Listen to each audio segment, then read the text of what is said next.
Cette méditation quotidienne vous est présentée par le Centre Le Pèlerin, spécialisé en accompagnement psycho-spirituel. lepèlerin.org.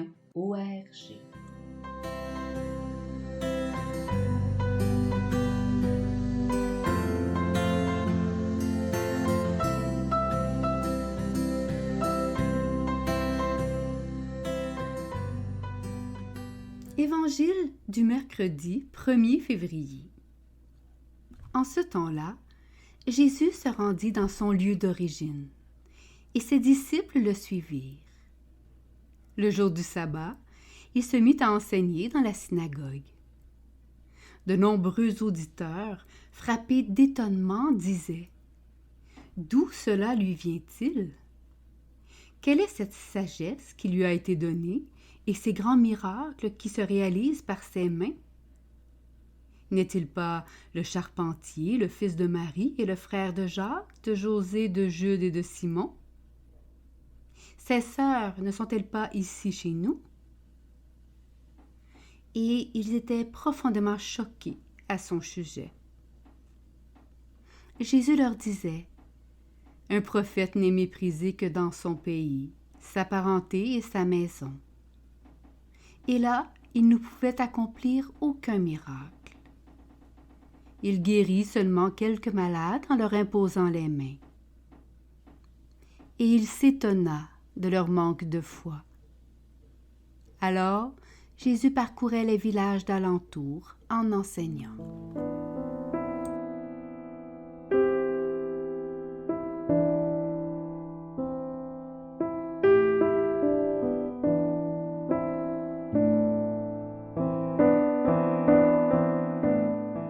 Méditation. Il est pourtant nôtre, il est pourtant proche, mais il est si différent avec cette sagesse et ses prodiges. Il est notre proche, il est peut-être notre piège. D'où vient cette sagesse? Comment fait-il de tels prodiges alors que nous partageons la même parenté, la même chair? Proche et lointain. Pourquoi cela arrive-t-il à lui? Je me rappelle lors du baptême des enfants, mon beau-père, haut dignitaire au royaume des sciences et des universités, avait couru jusqu'au parvis afin de nous barrer le chemin. Devant la porte de l'église, les bras en croix, il nous a déclaré, non sans émotion, qu'il ne laisserait pas ses petits-enfants entrer dans l'antre funeste. Ses petits-enfants, les siens, les nôtres, n'allaient certainement pas se faire endoctriner dans une religion aussi oppressive que chimérique. De le voir crucifié par ma déraison, il s'est sûrement demandé « Pourquoi cela arrive-t-il à moi ?» Elle est pourtant des nôtres. Sagesse objectivable, mesurable, sagesse d'appartenance, sagesse clanique. Sagesse sertie d'un réel toujours maîtrisé, maîtrisable, méprisé et raisonnable. Pourtant, une sagesse qui renferme des prodiges qui rabaissent est impensable. Beau-papa me parlait d'enfermement et de rabaissement, alors que je voulais enraciner le ciel en ses enfants. Laissez venir à moi les petits-enfants. Ils seront sagesse et prodiges, murmurait ce Dieu inaudible et inaccessible, derrière la porte verrouillée par la sagesse des hommes. Sagesse désacralisée, en écho aux paroles de Christiane Singer. Tu n'es pas né pour regarder les fleurs, mais pour végéter avec nous dans la vase. Il faut que tu le saches. Tu ne vivras pas. Tu es des nôtres. Objet de chute et de scandale, piège qui se referme sur les proches, je faisais trébuché par ma folie toute une famille respectable. Et pourtant, le rabaissement n'est pas l'abaissement, et je comprends les vives blessures d'une Église qui a trébuché sur ses fidèles. Un pan de passé sans prodige et des hommes dénués de sainteté et de sagesse. Mais n'est-ce pas sagesse vraie que de croire en un Dieu amoureux, laveur de pieds, saint d'un tablier, qui se donne pour guérir nos pauvretés, pardonner nos manques, embrasser notre humanité? Sans ce Dieu, comment pourrons-nous être et demeurer humains en ce monde déchiré, incarcéré? Depuis quand l'amour est-il devenu sage? Depuis quand n'est-il plus prodigieux? Depuis quand s'est-il enlisé dans une réalité vaseuse et indépassable? On me veut sage, il me veut fou, disait Charles de Foucault. L'amour est folle sagesse insaisissable, incommensurable, pleine de vie et prodigieuse, comme une enfance présentée au baptême.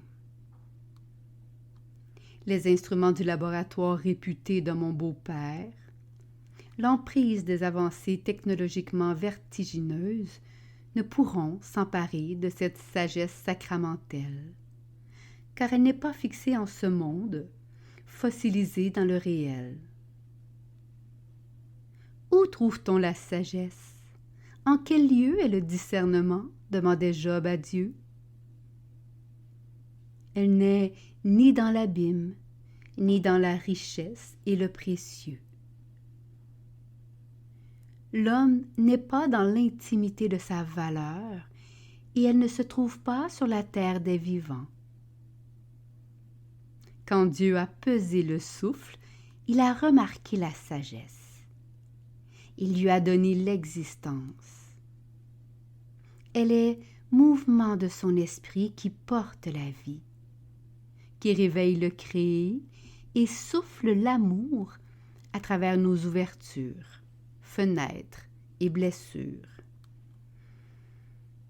Oui, cette sagesse lui arrive à lui, existe par et en lui, puisqu'il en est le chemin, la vie et la vérité. Intimité comme chemin de liberté, union vivante qui délie des appartenances, vérité qui défait les clans et les enfermements. Devant la porte barrée de l'Église par la sagesse des hommes, l'enfance grouillant de vie en nos bras.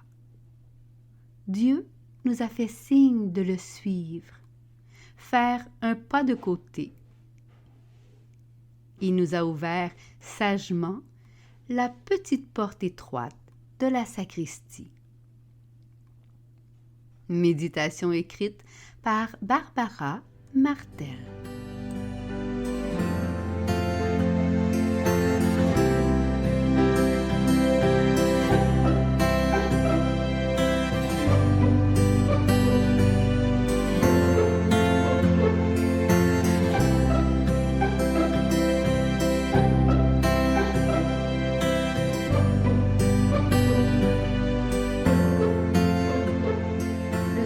Le Pèlerin est fier d'offrir depuis plus de 20 ans un service d'accompagnement ainsi qu'un certificat universitaire en accompagnement spirituel.